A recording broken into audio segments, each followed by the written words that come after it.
Baik, kita lanjutkan. Sekarang kita coba singgung mengenai report. Jadi dia berada di tab report. Nah, Microsoft Project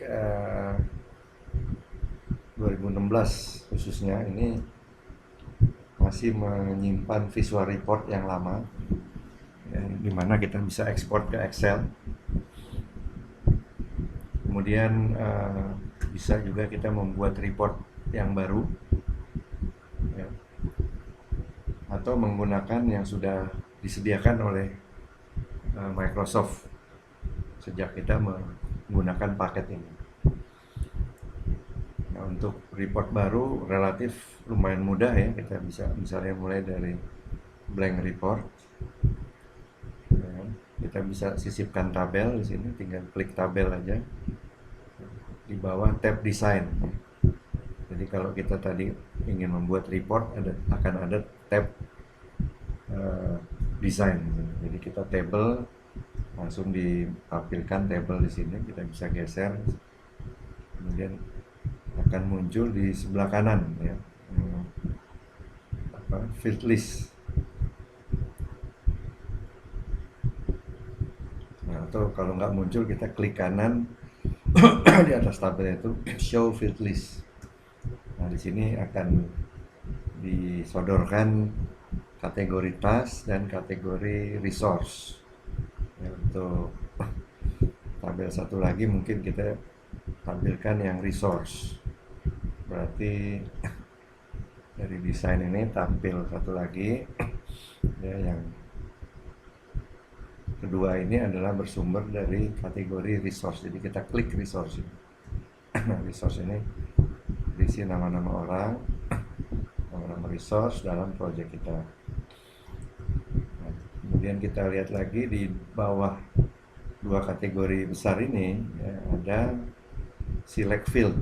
Ya, jadi field yang bisa dipakai untuk mengisi kolom-kolom itu. Nama, tanggal start, tanggal finish, persen complete, dan juga yang lain-lain. Nah, kita tinggal pilih aja di sini, dihidupkan, dimatikan, klik aja tombol-tombolnya.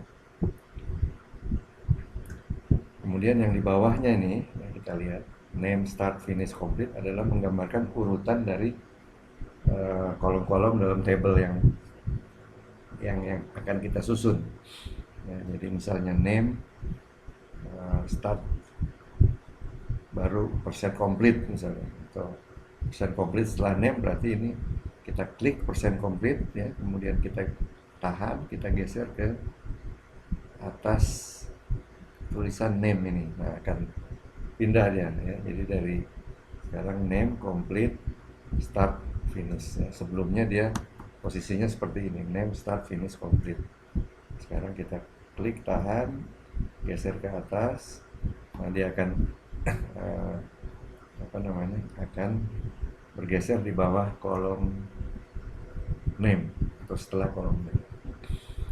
Jadi kita udah tahu manfaat dari ini ya, bagian ini untuk menyusun urutannya. Kemudian yang paling bawah ini ada 4 macam ya, ada filter ya, untuk memfilter data yang boleh dimunculkan ya. Nah, tapi filter ini dalam beberapa hal tergantung juga dengan outline level dan tergantung dari grup by-nya ya. Jadi walaupun all task di sini filternya, tapi karena di outline-nya project summary ya, maka yang muncul summary ya. Kalau kita buka ini summary misalnya level 1 ya, tentu yang muncul adalah data di semua data kegiatan dalam project. Ya, anggap aja kita hanya ingin menampilkan overall status, jadi project summary. Ini adalah overall project status. Nah, ini adalah orang-orangnya ya, yang terlibat dalam project.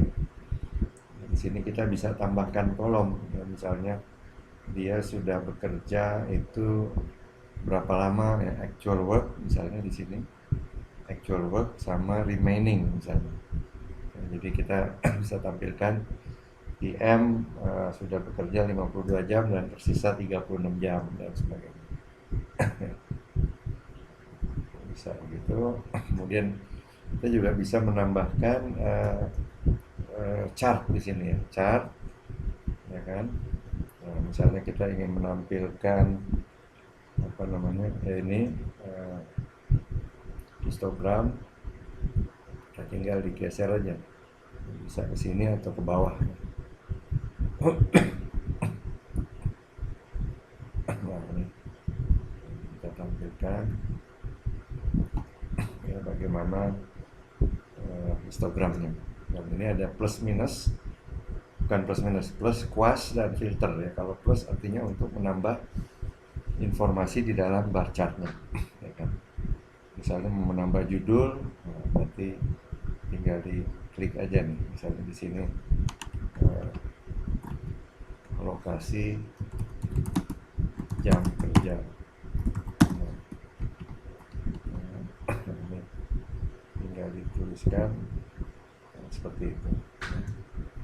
Kemudian aksis title ABCD kan itu adalah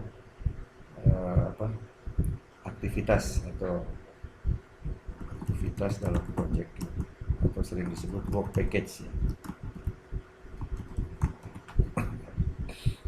Nah, di sini kelihatan aktivitas B itu aktualnya masih sekitar 35 jam,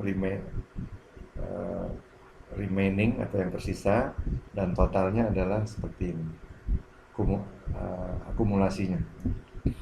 Kemudian title kita bisa rubah ya, misalnya weekly summary report. Nah, seperti itu.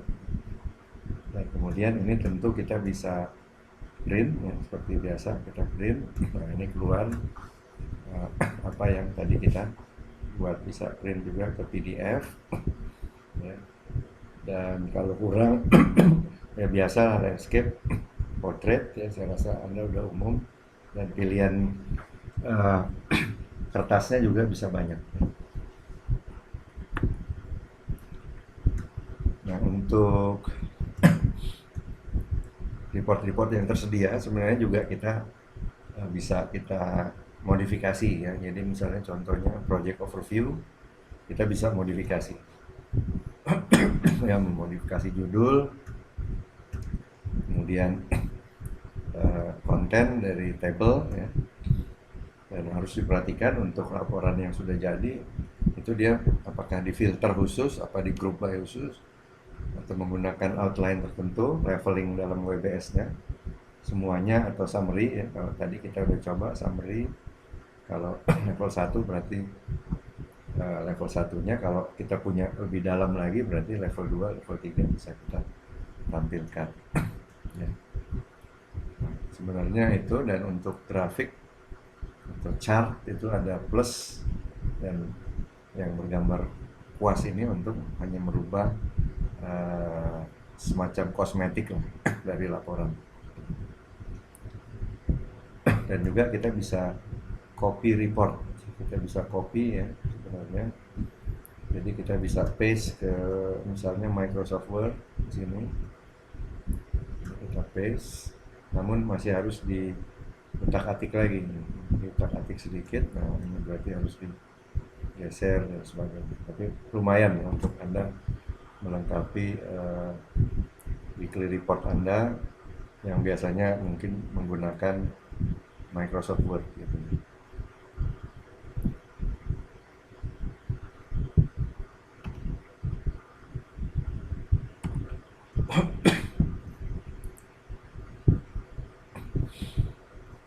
Ya, jadi tentu ini adalah fasilitas yang cukup membantu ya. Dan yang penting kalau datanya nggak keluar itu berarti either memang nggak ada, atau dalam konteks di filter ya, atau di group by ya, itu harus Anda cermati betul. Demikian.